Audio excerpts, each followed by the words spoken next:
দাবি আদায়ে অনড় জগন্নাথ বিশ্ববিদ্যালয়ের শিক্ষার্থীরা। কিছুক্ষণ পর শুরু হবে সমাবেশ, বাদ জুমা অনশন কর্মসূচি। ছাত্রদের সাথে শিক্ষকরা যারা আছেন এই আন্দোলন চালিয়ে যাওয়ার জন্য আমরা উৎসাহিত করছি। আমাদের যেসব যৌক্তিক দাবি ওরা আশা করি দিতে। রাজনৈতিক ঐকমত্যের উপরই নির্ভর করছে নির্বাচনের দিনক্ষণ, বলছেন সরকারের প্রতিনিধিরা। বৈধতা প্রশ্নে গণভোটের সম্ভাবনা নাকচ। চলতি বছরের ডিসেম্বর থেকে আগামী বছরের জুনের মধ্যে একটা জাতীয় নির্বাচন। যত দ্রুত রাজনৈতিক দলগুলো ঐক্যমত্য পোষণ করবে তত দ্রুতই নির্বাচনের পথটা প্রশস্ত হবে।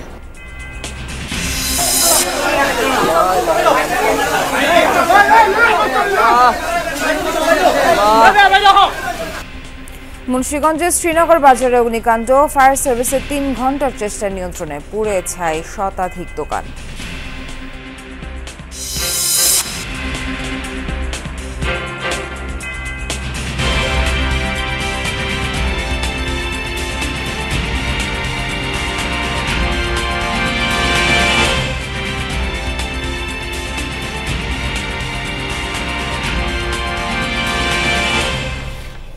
স্বাগত সবাইকে, আমন্ত্রণ যমুনা নিউজে। এতক্ষণ শিরোনাম দেখছিলেন, পুরো খবর জানাবো আমি নাবিলা সোহার।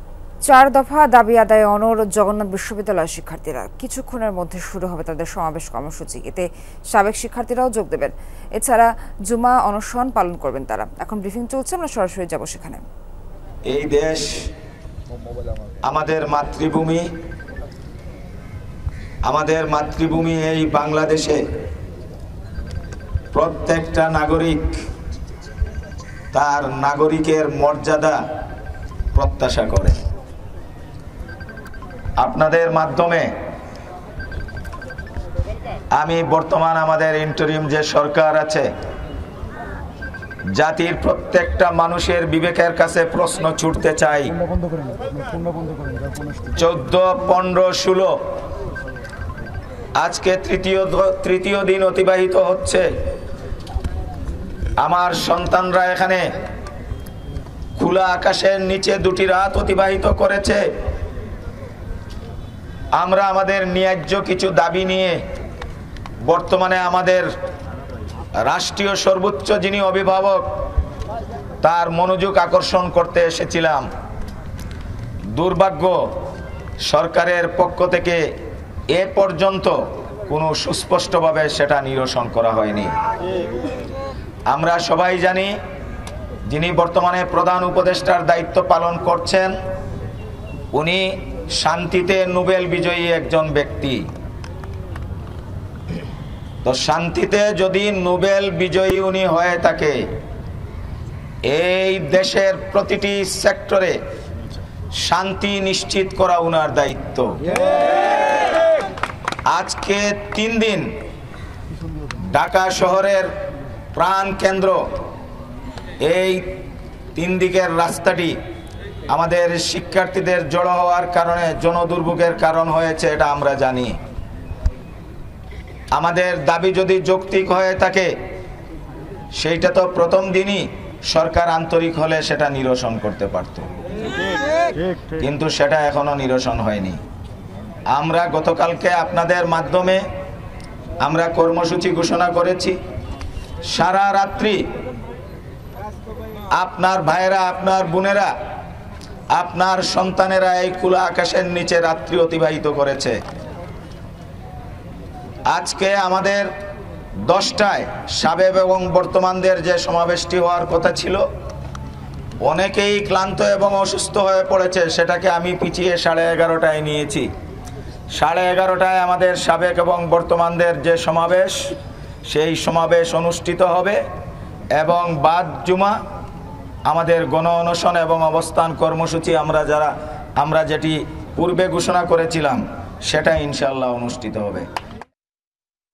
বৃহস্পতিবার মধ্যরাতে নতুন কর্মসূচি ঘোষণা করা হয়। জানানো হয় দাবি আদায় না হওয়া পর্যন্ত কমপ্লিট শাটডাউন থাকবে বিশ্ববিদ্যালয়। রাতে প্রশাসনের পক্ষ থেকে একজন প্রতিনিধি ঘটনাস্থলে গেলেও দাবি পূরণে এখনো কোনো ইতিবাচক সাড়া মেলেনি।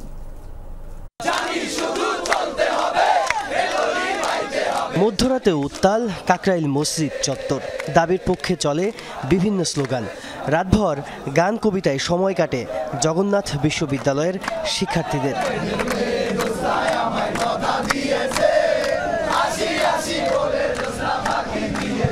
ছাত্রছাত্রীদের জন্য আবাসন ব্যবস্থা নিশ্চিত করা, বিশ্ববিদ্যালয়ের পূর্ণাঙ্গ বাজেট, বিশ্ববিদ্যালয়ের দ্বিতীয় ক্যাম্পাসের কাজ পরবর্তী একনেক সভায় অনুমোদন করে অগ্রাধিকার ভিত্তিতে বাস্তবায়ন ও শিক্ষার্থীদের উপর হামলার ঘটনায় দায়ী পুলিশ সদস্যদের বিচারসহ 4 দফা দাবিতে বুধবার থেকে আন্দোলন করছেন শিক্ষার্থীরা।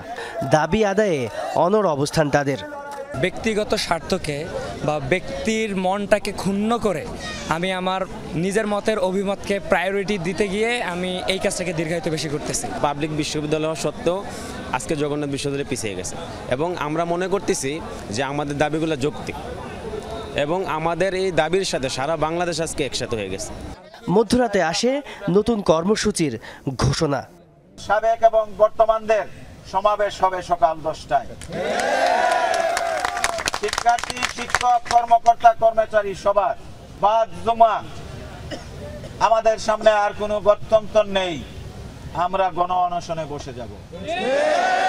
থেকে পালিত হবে গণ অনশন এবং অবস্থান কর্মসূচি। বৃহস্পতিবার রাত থেকেই বর্তমান শিক্ষার্থীদের সাথে সংহতি জানাতে কাকরাইলে আসেন প্রাক্তন শিক্ষার্থীরাও।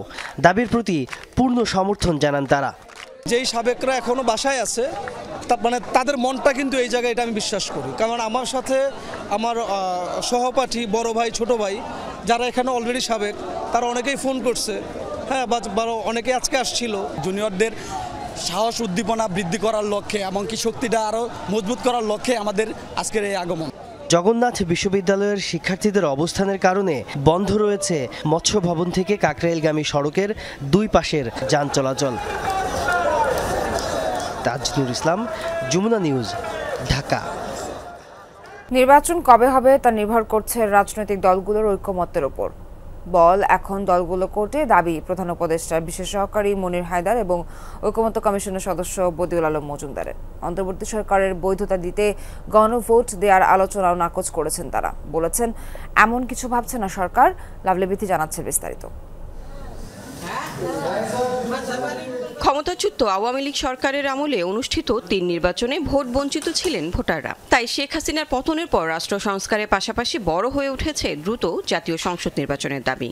আমরা বারবার বলে আসছি যে স্পষ্ট রোডম্যাপ এবং দ্রুত নির্বাচন, ম্যাক্সিমাম এপ্রিল পার হওয়া উচিত নয়। এরই মধ্যে ডক্টর মুহাম্মদ ইউনূসের নেতৃত্বাধীন অন্তর্বর্তী সরকারের 9 মাস পেরিয়েছে। আগামী ডিসেম্বর অথবা জুনে নির্বাচনের কথা বারবার বলেছেন সরকার প্রধান, কিন্তু এরপরও নির্বাচন নিয়ে দেখা দিয়েছে অনিশ্চয়তা। শীর্ষ রাজনৈতিক দল বিএনপি সহ বেশিরভাগ দলই সংস্কারের নামে নির্বাচনকে বিলম্বিত করার অভিযোগ তুলেছে। তবে জাতীয় ঐকমত্য কমিশনের সদস্য ডক্টর বদিউল আলম মজুমদার বলছেন সংস্কার কোনো কৌশলের অংশ না, বরং প্রধান উপদেষ্টা দ্রুত সংস্কার কাজ শেষ করার তাগিদ দিয়েছেন। এক কমিশন আরেক কমিশনকে প্রভাবিত করার চেষ্টা করেনি। আলাপ আলোচনা যে হয় নাই তা নয়, কিন্তু প্রত্যেকে স্বাধীনভাবে কাজ করেছে এবং আমরা এখন স্বাধীনভাবে কাজ করতে পারছি কোনো রকম হস্তক্ষেপ ছাড়া। সংস্কার প্রস্তাব নিয়ে রাজনৈতিক দলগুলোর ঐকমত্যের ভিত্তিতে হবে জাতীয় সনদ। যদিও সাংবিধানিক কাউন্সিল, ক্ষমতার ভারসাম্য প্রতিষ্ঠায় প্রধানমন্ত্রীর মেয়াদ, ভোটের ভিত্তিতে আসন সহ নানা গুরুত্বপূর্ণ ইস্যুতে এখনও মতানৈক্য রয়েছে। এক্ষেত্রে দলগুলোর একমত হওয়ার ওপরই জাতীয় নির্বাচন নির্ভর করছে বলে জানিয়েছেন কমিশন সদস্য ডক্টর মজুমদার এবং প্রধান উপদেষ্টার বিশেষ সহকারী মনির হায়দার। যত দ্রুত রাজনৈতিক দলগুলো ঐক্যমত্য পোষণ করবে এবং আমরা একটা জাতীয় সনদ প্রণয়ন করতে পারবো, তত দ্রুতই নির্বাচনের পথটা প্রশস্ত হবে। তো এই এখন বহুলাংশে বলটা রাজনৈতিক দলের কোর্টে। আশু করণীয় সেগুলোকে আলাদা করে সরকারের কাছে পাঠিয়ে দেওয়া হয়েছে, আর যেগুলো আশু করণীয় সেগুলোকে আলাদা করে সরকারের কাছে পাঠিয়ে দেওয়া হয়েছে, আর যেগুলো বাস্তবায়ন করবার জন্য নতুন আইন দরকার কিংবা পার্লামেন্টে আইন পাশ করা দরকার, এই 166টা বাস্তবায়ন করতে হলে এই যে কোনো একটা প্রক্রিয়ার মধ্য দিয়ে যেতে হবে, আর সেটা করতে হলে রাজনৈতিক দলগুলোর মতামত গুরুত্বপূর্ণ। অন্তর্বর্তী সরকারের অধীনে সংস্কার কার্যক্রম সহ সরকারের বৈধতা নিয়ে জাতীয় নির্বাচনের আগে গণভোট আয়োজনের আলোচনাও রয়েছে। এক্ষেত্রে সরকারের অবস্থান স্পষ্ট করেছেন প্রধান উপদেষ্টার বিশেষ সহকারী। মাননীয় প্রধান উপদেষ্টা যা করতে চান সেটার ঘোষণা তিনি দিয়েছেন, সেটা হলো চলতি বছরের ডিসেম্বর থেকে আগামী বছরের জুনের মধ্যে একটা জাতীয় নির্বাচন। এর বাইরে অন্য কোনো নির্বাচনের কথা তো তিনি বলেননি। সুতরাং এখানে যত জল্পনা কল্পনা, অভিযোগ, গুজব, গুঞ্জন এগুলোর আর কোনো ভিত্তি থাকে? বিশেষ সহকারী জানান, প্রথম দফায় ঐকমত্য না হওয়া বিষয়গুলো নিয়ে আবারও রাজনৈতিক দলগুলোর সাথে বসবে জাতীয় ঐকমত্য কমিশন। নির্বাচন হওয়ার পর তো তার আর থাকার সুযোগ নেই, যারা নির্বাচিত হবে তারাই দেশ চালাবে। Lovely Bithi, Jamuna news. ঢাকা বিশ্ববিদ্যালয়ের শিক্ষার্থী সাম্য হত্যার প্রতিবাদে আজ শিক্ষার্থীদের শাহবাগ থানা ঘেরাও কর্মসূচি রয়েছে। এ বিষয়ে জানাতে যোগ দিচ্ছেন সহকর্মী আলামিন হক অহন। থানা ঘেরাও কর্মসূচি কি ইতোমধ্যে শুরু হয়েছে? এ বিষয়ে কি তথ্য আছে আপনার কাছে সবশেষ? না, কর্মসূচি এখন পর্যন্ত শুরু হয়নি। সাধারণ শিক্ষার্থীর ব্যানারে তারা আজ সাম্য হত্যার প্রতিবাদে এই শাহবাগ থানা ঘেরাও করবেন। তারা এর শুরুতে রাজু ভাস্কর্যে অবস্থান নেওয়ার কথা রয়েছে, যদিও আমরা এখন থেকে 5 মিনিট আগেও রাজু ভাস্কর্যে তাদের অবস্থান দেখিনি। শুধু তাই নয়, ঢাকা বিশ্ববিদ্যালয়ের ভিতরেও তাদের এখন পর্যন্ত আমরা জমায়েত দেখিনি। তবে শাহবাগ থানায় আমরা দেখেছি অতিরিক্ত পুলিশ মোতায়েন করা হয়েছে এবং অন্যান্য দিনে যেমন থানার সামনে পুলিশ থাকেন তার চাইতে অন্তত 3 থেকে 4 গুণ বেশি পুলিশ রয়েছে জলকামানো, অর্থাৎ বেশ প্রস্তুতি আমরা দেখছিলাম। এবং সাধারণ শিক্ষার্থী যারা রয়েছেন তারা কিন্তু গতকাল রাতেও আমরা দেখেছিলাম সামাজিক যোগাযোগ মাধ্যম ফেসবুক সহ নানান মাধ্যমে তারা দাবি করছিলেন এই ঘটনায় যে আসামি এখন পর্যন্ত ধরা হয়েছে একেবারেই তারাই প্রকৃত আসামি নয় বলে তারা দাবি করছেন। এবং তারা এও দাবি করছেন যে আসামি ধরা হয়েছে এবং এই আটক কিংবা গ্রেপ্তারের পর যারা গ্রেপ্তার করেছেন তাদেরকে ডিএমপি কমিশনার পুরস্কৃত করেছেন এবং বিচারের আগেই তাদেরকে পুরস্কৃত করা, সে বিষয় নিয়েগুলো কথা উঠছে সামাজিক যোগাযোগ মাধ্যমে।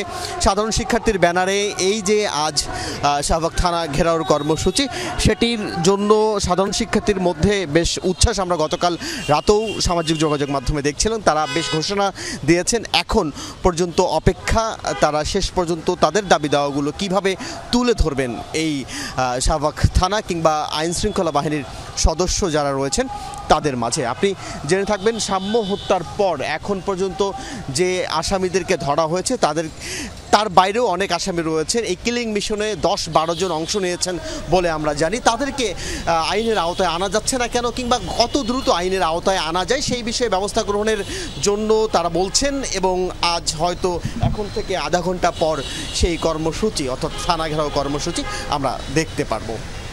অনেক অনেক ধন্যবাদ আপনাকে।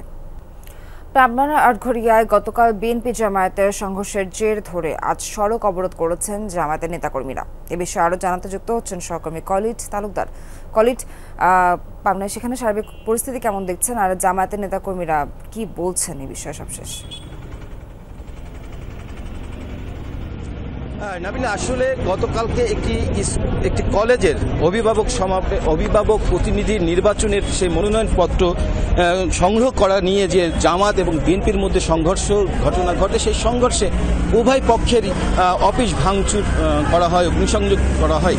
সেই জামাতের যে অফিস রয়েছে সেই কার্যালয়ের সামনে তারই প্রতিবাদে আজকে জামাত পাবনা চাটমোহর ভাঙ্গুড়া যে আঞ্চলিক মহাসড়ক রয়েছে সেই মহাসড়কটি অবরোধ করে প্রায় ঘণ্টাব্যাপী অবরোধ করে সেই বিক্ষোভ তারা সমাবেশ করে। সেই সমাবেশটি কিছুক্ষণ আগে শেষ হয়েছে। এখন মোটামুটি যান চলাচল স্বাভাবিক হয়েছে। আটঘরিয়া থানার ভারপ্রাপ্ত কর্মকর্তা এবং আটঘরিয়া উপজেলার যে নির্বাহী কর্মকর্তা এবং জেলা জামাতের আমির, সেই উপজেলা নির্বাহী কর্মকর্তা এবং আটঘরিয়া থানার ভারপ্রাপ্ত কর্মকর্তা সহ জামাতের নেতৃবৃন্দ সেই যে তাদের ক্ষতিগ্রস্ত হয়েছে অফিস অগ্নিসংযোগের ঘটনা ঘটেছে সেই অফিসটি পরিদর্শন করলো এবং জামাতের যেটি দাবি যে তারা বলছে যে যারা এই ঘটনার সঙ্গে চিহ্নিত তাদের অবিলম্বে গ্রেপ্তার করতে হবে এবং গ্রেপ্তার করতে হবে এবং সেই যে নির্বাচন, সেই কলেজের যে অভিভাবক প্রতিনিধির যে নির্বাচন, সেই নির্বাচনকেও তারা বাতিলের দাবি করছে এবং এইটি বাতিল না করলে তারা পরবর্তীতে আরও কঠোর কর্মসূচি গ্রহণ করবে বলে এটাই জানিয়েছে জামাতের পক্ষ থেকে। এবং এই অচিরেই তারা সেই তাদের যারা এই ঘটনার সঙ্গে জড়িত তাদের গ্রেপ্তারের দাবি জানিয়েছে। কলিড, অনেক অনেক ধন্যবাদ। ভয়াবহ আগুনে পড়ল মুন্সিগঞ্জের শ্রীনগর বাজারের শতাধিক দোকান। রাত 2টার দিকে বাজারের একটি দোকান থেকে আগুনের সূত্রপাত হয়। মুহূর্তেই আশপাশের 3টি গলিতে আগুন ছড়িয়ে পড়ে। খবর পেয়ে ফায়ার সার্ভিসের 6টি ইউনিট ঘটনাস্থলে গিয়ে 3 ঘন্টার চেষ্টায় আগুন নিয়ন্ত্রণে আনে। এর মধ্যে পুড়ে ছাই হয়ে যায় শতাধিক দোকানপাট ও ভেতরে থাকা মালামাল। তবে অগ্নিকাণ্ডে কোনো হতাহত হয়নি। তদন্ত করে ক্ষতির পরিমাণ নির্ধারণ করা হবে বলে জানিয়েছে সংশ্লিষ্টরা। শ্রীনগর বাজারে প্রায় 1000 দোকান আছে, এর ভিতরে একটি কাঁচা মার্কেট। এই মার্কেটে প্রায় 70-80টি দোকান প্রাথমিকভাবে ধারণ করা হচ্ছে যে অগ্নি দুর্ঘটনা ঘটেছে। এখানে আমাদের প্রাণপণ চেষ্টার কারণে আমরা আর ঐতিহাসিক নাকবা দিবসেও গাজা জুড়ে ভয়াবহ তাণ্ডব চালিয়েছে ইসরায়েল। প্রাণ নিয়েছে কমপক্ষে 115 ফিলিস্তিনির, যাদের বেশিরভাগই নারী ও শিশু, জানিয়েছে হামাস নিয়ন্ত্রিত গাজার স্বাস্থ্য মন্ত্রণালয়। বৃহস্পতিবার ভোর থেকে উপত্যকার দক্ষিণাঞ্চলের খান ইউনিসে শুরু হয় অনবরত হামলা। ইসরায়েলি বাহিনীর বর্বরতায় অঞ্চলটিতে প্রাণ গেছে 61 জনের। উত্তরাঞ্চলেও থেমে নেই হত্যাযজ্ঞ। জাবালিয়ার একটি চিকিৎসা কেন্দ্রে বিমান হামলায় মৃত্যু হয় কমপক্ষে 15 জনের। একের পর এক জোরালো হামলায় সাময়িকভাবে বন্ধ হয়ে গেছে গাজার 3টি হাসপাতাল। গেল 24 ঘন্টায় নেতানিয়াহু বাহিনীর হামলায় নিহত অন্তত 136 জন। লাগাতার তৃতীয় দিনের মতো ইসরায়েলে মিসাইল ছুড়ল ইয়েমেনের সশস্ত্র গোষ্ঠী হুতি বিদ্রোহীরা। বৃহস্পতিবার তেল আবিবের বেন গুরিয়ন বিমানবন্দর লক্ষ্য করে একটি দূরপাল্লার ব্যালিস্টিক ক্ষেপণাস্ত্র ছোড়ে গোষ্ঠীটি। এক ভিডিও বার্তায় এমনটা জানান হুতি মুখপাত্র ইয়াহিয়া সারে। দাবি, সফলভাবে লক্ষ্যবস্তুতে আঘাত হেনেছে মিসাইলটি, যে কারণে ঘণ্টাখানেকের মতো বন্ধ ছিল এয়ারপোর্টের কার্যক্রম। তবে হুতির ছোড়া ক্ষেপণাস্ত্রটিকে সফলভাবে প্রতিহতে দাবি করেছে ইসরায়েলি প্রতিরক্ষা বিভাগ IDF। জানিয়েছে ভূখণ্ডে পৌঁছানোর আগে ভূপাতিত করা হয়েছে ক্ষেপণাস্ত্রটিকে। 18 মে পর্যন্ত বাড়ানো হলো ভারত পাকিস্তানের মধ্যকার যুদ্ধবিরতি। বৃহস্পতিবার পার্লামেন্টে দেয়া ভাষণে বিষয়টি জানান পাক পররাষ্ট্রমন্ত্রী ইসহাক দার। এর আগে একই দিন দুই প্রতিবেশী সামরিক বাহিনীর মধ্যে আনুষ্ঠানিকভাবে যোগাযোগ হয়, যেখানে যুদ্ধবিরতির মেয়াদ বৃদ্ধি করতে সম্মত হয় দুপক্ষ। দুদেশের মধ্যে খুব শিগগিরই রাজনৈতিক সংলাপ অনুষ্ঠিত হবে বলে ইঙ্গিত দিয়েছেন পাক পররাষ্ট্রমন্ত্রী। গেল সোমবার হটলাইনে যোগাযোগ করেন ভারত পাকিস্তানের সামরিক বাহিনীর কর্মকর্তা ব্যক্তিরা। এতে 14 মে পর্যন্ত বাড়ানো হয় যুদ্ধবিরতি।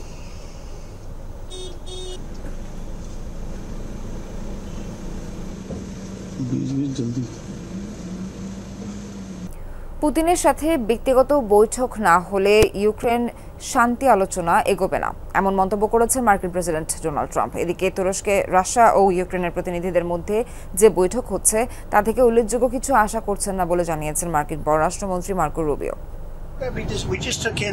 আমি আর পুতিন একসাথে না বসা পর্যন্ত কোনো অগ্রগতি হবে না। সে তুরস্কের বৈঠকে অংশ নিচ্ছে না, কারণ ভেবেছিল আমি যাব, কিন্তু আমি না যাওয়ায় সেও যাচ্ছে না। তবুও আমাদের একটা সমাধানে পৌঁছাতে হবে, কারণ অনেক মানুষ প্রাণ হারাচ্ছে।